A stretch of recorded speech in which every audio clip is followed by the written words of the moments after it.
Hello friends, स्वागत है आपका डेली इजी कुकिंग विथ भूमि में। तो आज मैं शेयर करूंगी परवा करेले की सब्जी। आज बनाते हैं सबकी पसंद परवा करेले की सब्जी। घर के मसालों से बनी ये परवा सब्जी बिल्कुल भी कड़वी नहीं लगेगी और स्वाद ऐसा कि सब उंगलियां चाटते रह जाएंगे। तो इसके लिए हम लेंगे 1 पाव मतलब 250 ग्राम करेले, एक कच्चा आम, ओनियन और लहसुन। करेले को हम इस तरह दोनों साइड अच्छे से काट लेंगे और फिर इसके छिलके हटा देंगे। यहाँ मेरे ये सारे करेले बिल्कुल सॉफ्ट है। अगर करेले थोड़े हार्ड हो तो आप उसके छिलके ज़्यादा निकालना। यहाँ से मैंने बिल्कुल ऊपर हल्के हल्के से छिलके निकाल लिए हैं। फिर उसका बीच का हिस्सा भी हम निकाल लेंगे इस तरह से छुरी से या स्पून से, आप कैसे भी इसके बीच हिस्सा निकाल दो। इसके हिस्सा निकालने के बाद हम उसको इस तरह पूरा निकाल के अलग रख देंगे और इस तरह सारे करेले को हम एक प्लेट में रख लेंगे। फिर उसमें हम नमक स्प्रेड करेंगे। नमक स्प्रेड करने से करेला बिल्कुल सॉफ्ट बन जाएगा, ताकि वो बनाने में बिल्कुल उसका आसानी रहेगी। और उसको हम वॉश कर देंगे तो उसका कड़वापन भी निकल जाएगा। ये है करेले की कड़वाहट दूर करने की आसान टिप्स। ये आप भी यूज़ करना। और ये दादी नानी के हाथों जैसा स्वाद अब आप भी बना सकते हो। तो अब हम इस करेले को 15 मिनट 20 मिनट के लिए ऐसे ही नमक के साथ छोड़ के उसके बाद हम सारे करेले को पानी में अच्छे से वॉश कर लेंगे। जैसे ही हमारे करेले वॉश हो जाएंगे तो उसका कड़वाहट सारा निकल जाएगा। फिर जो ये छिलके हमने अलग से रखे थे इसको भी हम यूज़ करेंगे। ये प्याज ली है हमने चार प्याज को हम ग्रेट कर लेंगे। सारी प्याज लेके इस तरह से हम प्याज को ग्रेट कर लेंगे ताकि उसको पकाने में बिल्कुल आसानी हो। और फिर हम उसके बाद जो कच्चा आम लिया था उसको भी छिलके हटा के उसको भी हम ग्रेट कर लेंगे।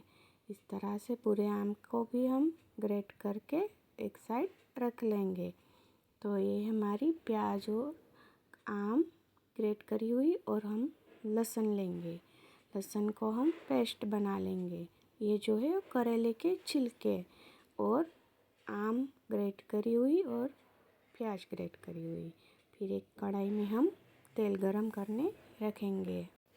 फिर उसमें हम सबसे पहले जो हमने लहसुन की पेस्ट बनाई थी वो डाल के हम सौते करेंगे।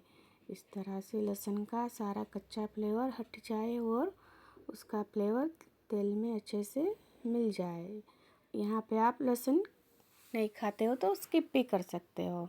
मुझे तो लहसुन का फ्लेवर बहुत अच्छा लगता है, इसलिए मैंने यहाँ पे लहसुन की पेस्ट ऐड करी है।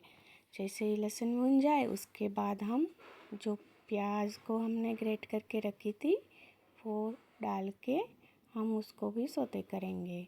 अच्छे से हम भुनेंगे ताकि प्याज भी हमारी पक जाए अच्छे से। प्याज पानी छोड़ के ऊँचे से पिंक कलर आने लगे प्याज का, तब तक उसको हम पकाएंगे। फिर हम उसमें टेस्ट के अकॉर्डिंग सॉल्ट ऐड करेंगे। सॉल्ट हम थोड़ा ऐड करेंगे क्योंकि हमने करेले में भी डाला था। फिर हम आम ग्रेट करी हुई और जो हमने पतले छिलके रखे थे वो भी हम इसमें ही ऐड कर देंगे और सबको अच्छे से मिक्स करके हम उसको सीम आंच पे ही पकाएंगे ताकि हमारा मसाला एकदम परफेक्ट बन जाए। जैसे ही मसाला पक जाए फिर हम उसमें लाल मिर्च पाउडर, हल्दी पाउडर, धनिया जीरा पाउडर, आप चाहो तो गरम मसाला भी ऐड कर सकते हो। मैं यहाँ गरम मसाला यूज़ नहीं करती, इसलिए मैंने नहीं रखा। इस तरह हम सारा पूरा मसाले को मिक्स कर लेंगे। ये हमारा मसाला बिल्कुल परफेक्ट हो गया है, इसमें से बिल्कुल पानी चला गया है। फिर हमने जो करेले लिए थे उसको हम भरेंगे। पहले हम सारे मसाले को एक बाउल में अलग से निकाल लेंगे। फिर हम एक स्पून की मदद से सारे करेले में इस तरह मसाला भर लेंगे। इस तरह से हम भरेंगे। ये सारे करेले हमारे भर के बिल्कुल रेडी हो गए हैं। और देखो इस तरह भरने से ना मसाला बिल्कुल खिला खिला सा रहेगा और करेले भी परफेक्ट बनेंगे, क्रिस्पी। फिर हम तेल गरम करने रखेंगे। जैसे ही तेल गरम हो जाए फिर हम राई, जीरा, हींग डाल के उसमें करेले ऐड करेंगे। ये ना हमने पैन रखी है क्योंकि उसमें अच्छे से सारे करेले समा भी जाएंगे और पक भी जाएंगे। कढ़ाई में बनाने से अच्छे से परफेक्शन नहीं आता। आप चाहो तो कढ़ाई भी यूज़ कर सकते हो। और फिर इस तरह हम ढक्कन खोल के देखेंगे हमारे करेले पके हैं कि नहीं। देखो फ्रेंड्स, हमारे करेले बिल्कुल अच्छे से पक गए। तो हम इसको टर्न कर लेंगे। इस तरह सारे करेले को टर्न कर लेंगे ताकि दूसरी साइड भी वो अच्छे से पक जाए। फिर हम उसकी लिड लगा के पकने देंगे और 5 मिनट। तो ये हमारे करेले बिल्कुल पक के तैयार है। फिर जो हमने मसाला बचाया था वो भी उसमें हम ऐड कर लेंगे ताकि उसका टेस्ट बहुत अच्छा आता है। इस तरह हम सारे मसाला ऐड करके हल्के हाथ से इसको मिक्स कर लेंगे। ज़्यादा हमें उसको फैलाना नहीं है। फिर हम देखेंगे हमारे करेले मसालों के साथ मिक्स हो गए और धनिया पत्ती डाल के हम सर्व करेंगे। तो फ्रेंड्स, इस तरह से आपको मेरी रेसिपी पसंद आती हो तो लाइक, शेयर एंड सब्सक्राइब कर देना। Thank you friends.